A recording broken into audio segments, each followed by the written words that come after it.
Hello, I'm Rupert Turton, and welcome to the Business Spotlight interview, where we talk to local business owners about their journey. Today, I'm joined by James Potts, who's the MD and founder of the Oscar James Group, a group of estate agents in the East Midlands, which he founded in 2016. And curiously, is named after his son, Oscar. And also, actually, I noticed he's official winner of the Best Estate Agency in the UK in 2022 as well. So actually, it's a great start to a relatively new business as well. So James, welcome.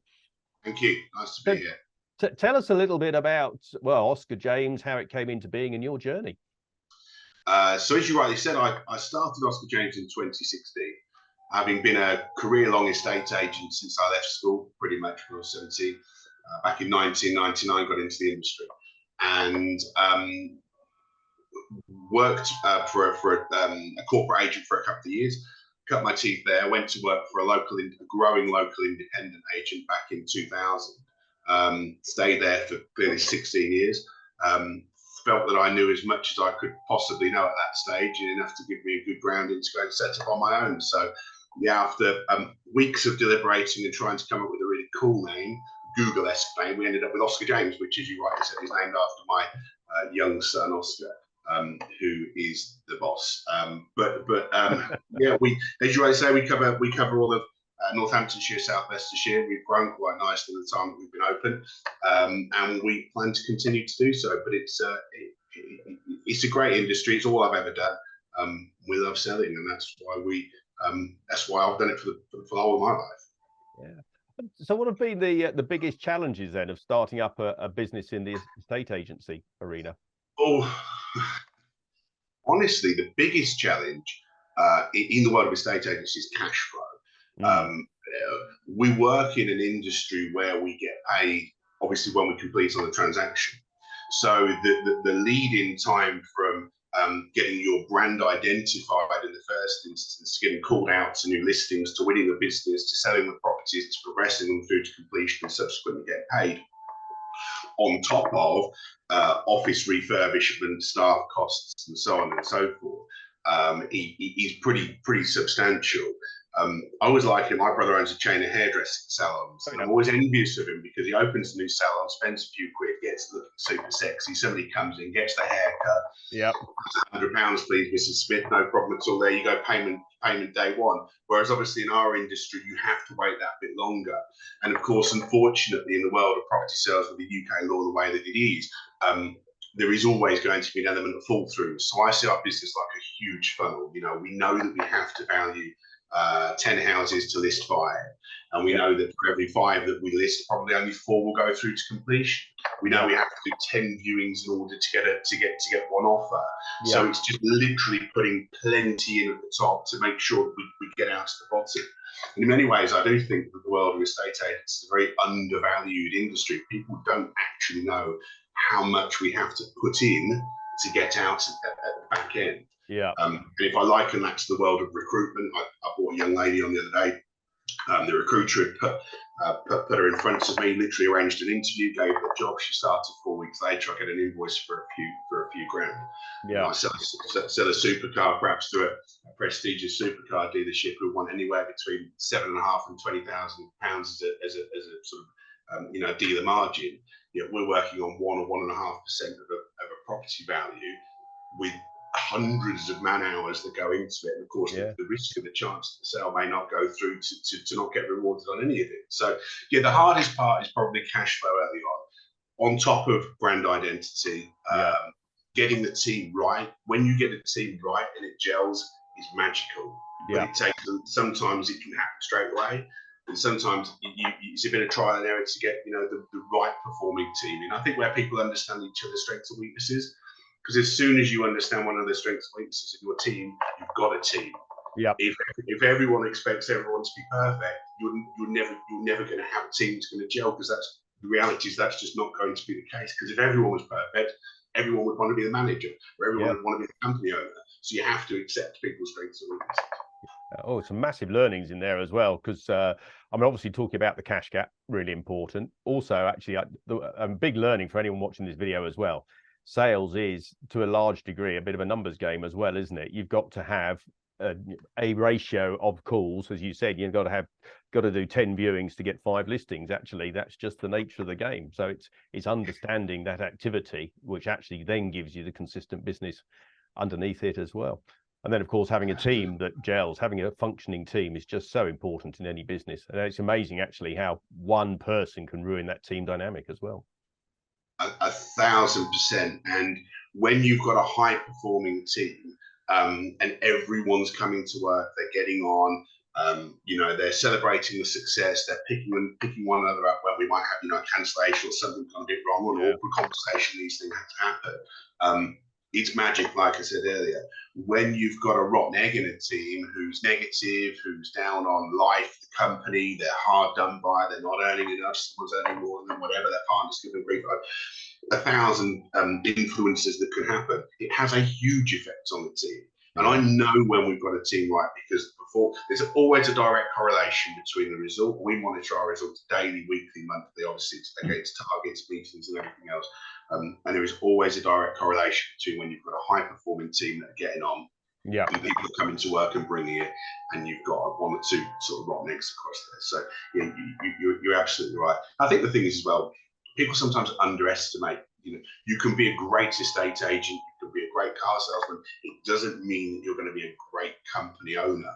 And there's a big difference, because behind the scenes, what people sometimes don't see and realise is all the other things that you've got from VAT and payroll and advertising and marketing and social media and recruitment and everything that goes with it. That when you're just a selfless frontline branch manager or whatever in a business, you're thinking about going and setting up, these are things that you've got to know about, or you've got to learn very, very quickly, because these are things that make or break you, So yeah, absolutely. And it's the and it wouldn't be the first time that somebody who's been really good at their job got promoted, because that was the next step for them, and it turned out actually being the manager wasn't their skill set.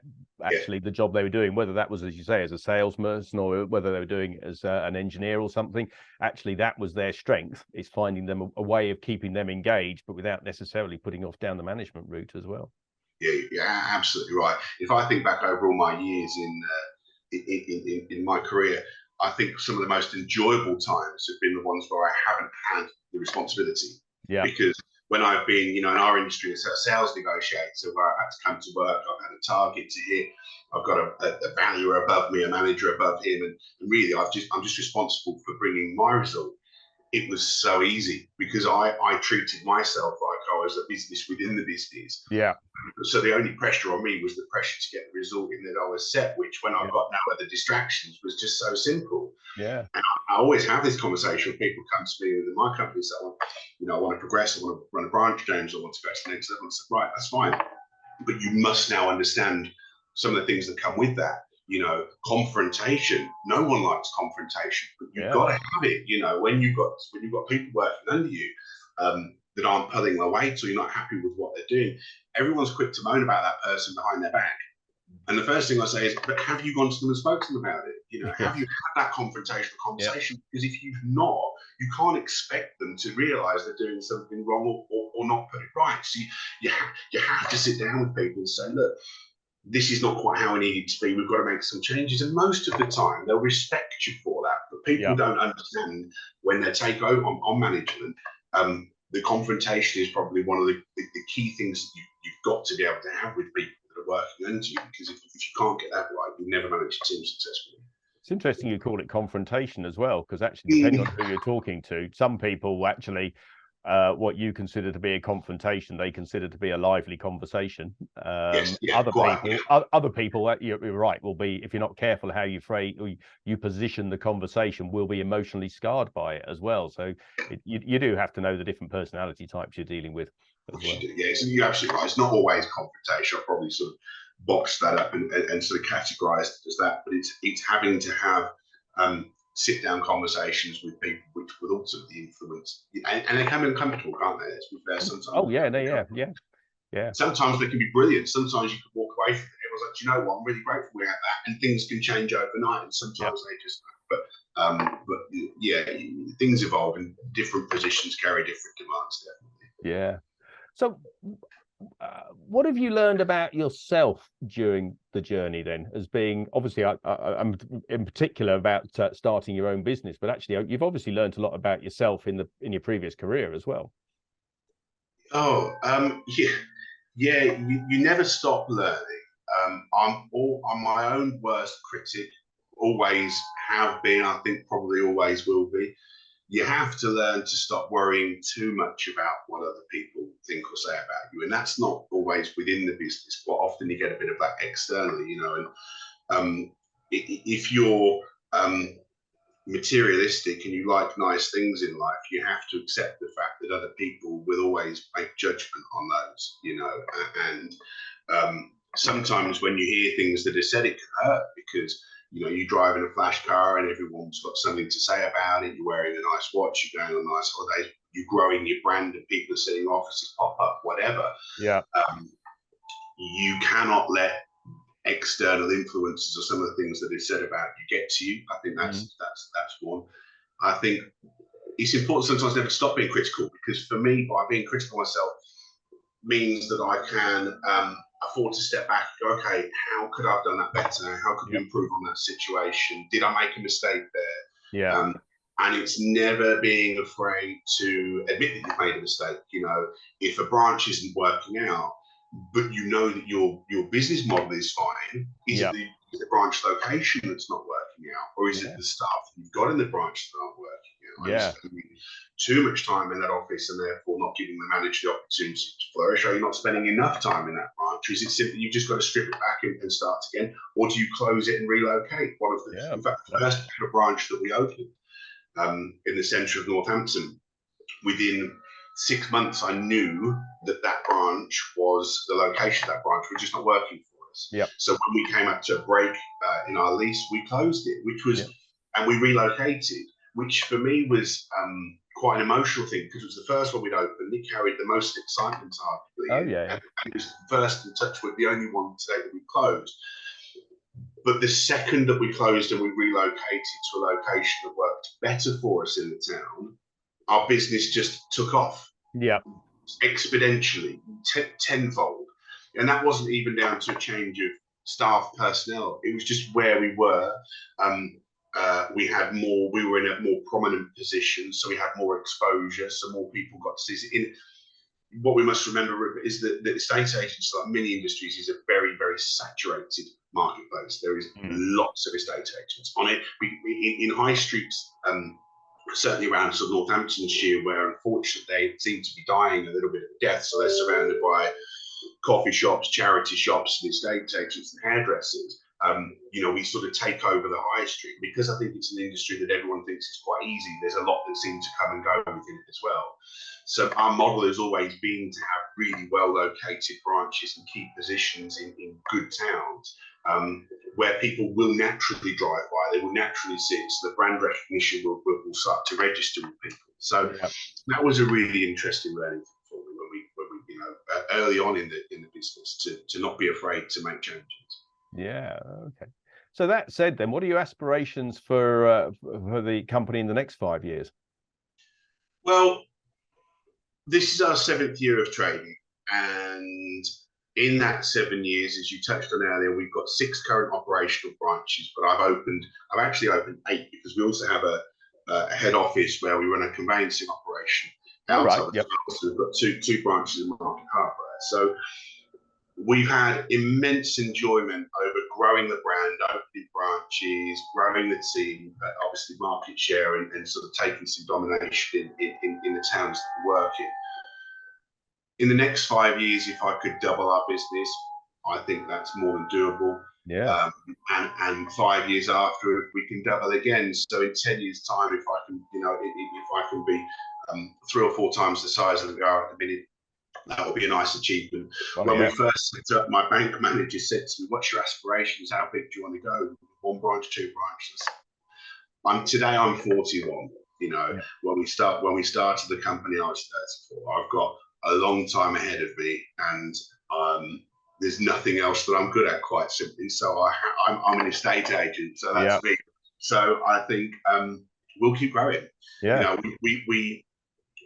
I've always understood the importance of making sure that you cover every aspect of what your industry does. So we do sales, we do lettings, we do financial services, we've got a mortgage business, and we offer a conveyancing propositions. We've got surveyors that work with us, energy assessors, and everything else. So we literally are an all under one roof operation, and we established ourselves that way very, very early on when we started, because the income streams that can come from all of that are obviously essential. So it's no longer now about making sure that we've got that we open a mortgage business or we set up a conveyancing division. We've got that sorted, so now it's growing on the foundation we've already built.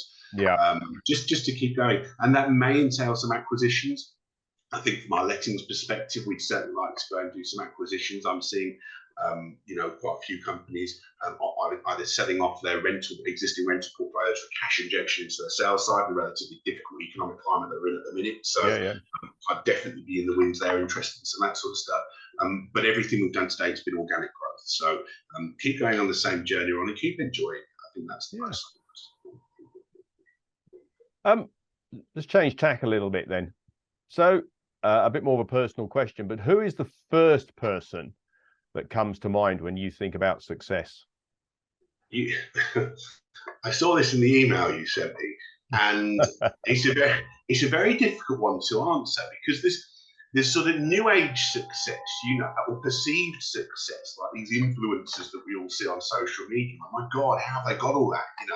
But are these sorts of people flash in the pan? Is that sustainable? If I think about success, I think about old school success.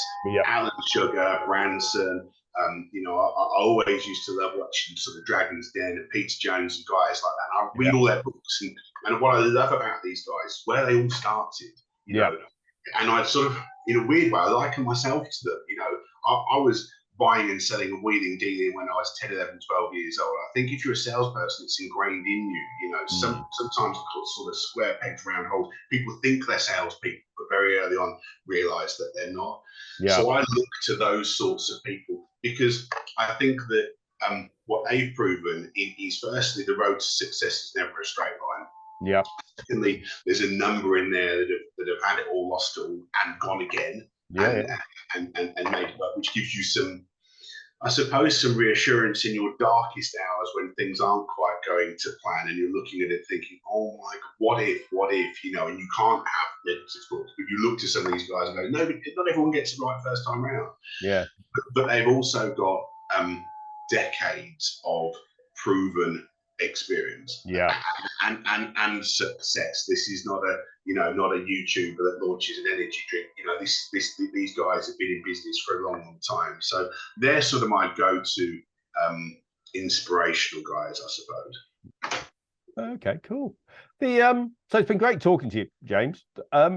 If anyone is interested in contacting you or the Oscar James Group, how do they contact you? They can email me directly. You can have my mobile number if you take it now. I want to put it on at the end, whatever. I'll be more than happy to talk to anyone. We're always interested in talking to people in the industry who are deflated, that might just want a bit of a change, or feel that they want to work for a company that is hopefully, as people see that we, going places and we're not sort of stagnant. If people are looking at buying or selling, then we'd love to talk to them. All the relevant office contact information is on our website, oscar-james.com. And we're here to help. We love what we do. We're only as good as the people that work with us. We've got to a stage that we've got some amazing staff across our offices, and we're always looking to. The only way that I can expand is by having people working for me who are chomping at the bit, that have proven themselves, that go, I'm ready, I want more, I want more, I want more. If I haven't got that, I simply won't go and open another branch and hope that I'll find somebody. I'd rather have people working for me that I know that I can trust, that we can put into an office.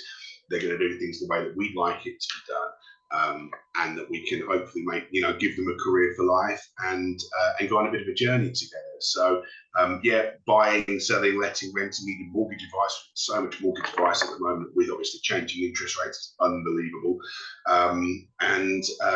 From a recruitment perspective as well. Cool, excellent. James Potts from Oscar James. Thank you for your time today. It's been fascinating. Thank you, Rupert.